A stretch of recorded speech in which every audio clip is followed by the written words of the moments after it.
பகுதியில் தான் இருக்குது. இந்த வயிற்று பகுதியில் இருக்கக்கூடிய இந்த பஞ்சபூத சக்திகள் ஏதாவது ஒரு பஞ்சபூதங்கள் அங்கே வந்து டவுன் ஆயிடுச்சு அப்படின்னா அது சம்மந்தப்பட்ட உடல் உபாதைகள் தான் நமக்கு வரக்கூடும். இப்போது பஞ்சபூதம் அப்படின்னா 5 வகைப்படும் இல்லைங்களா? இப்போது நம்மளுக்கு வந்து இப்போ ரீசனாக வந்து மழை காலத்தில் வந்து சளி பிடிக்குது, மூச்சு விட முடியல அப்படின்னா இதுக்கு 2 தன்மை உண்டு. இந்த பஞ்சபூத தன்மையில் நெருப்பும் காற்றும்.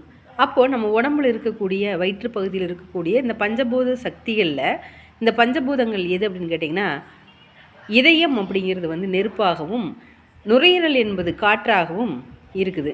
அப்போ இந்த காற்று இருந்தால் தான் நெருப்பு எரியும் அப்படிங்கிறது மாதிரி இந்த காற்றுக்கு ஒரு அதிக உஷ்ணமும் இல்லாமல் அதிக அந்த ஹீட் அப்படிங்கிறது வந்து கம்மியாகவும் இல்லாமல் இருந்துச்சு அப்படின்னா நிச்சயம் அந்த உடம்பு வந்து ஒரு சீராக இருக்கணும். நெருப்பு அப்படிங்கிறது வந்து கொஞ்சம் சீராக இருக்கணும்.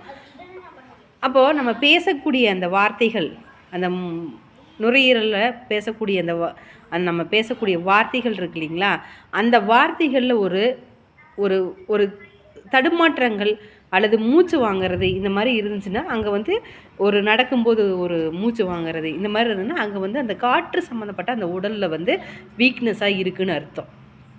அப்போ என்ன ஆகும்? அப்போ காற்று சரிசமமாக இருக்கணும். பஞ்சபூத சக்திகள்னாவே நம்ம உடம்புல வந்து சரிசமமாக இருந்தால் தான் உடல் ஆரோக்கியமாக இருக்கும்.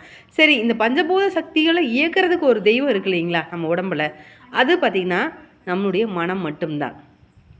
மனமே நோய், மனமே மருந்து அப்படிங்கிறதுக்கு உட்பட நம்ம மனசை எப்பவுமே அதிக கோபம் இல்லாமல், கோபம் தன்னால்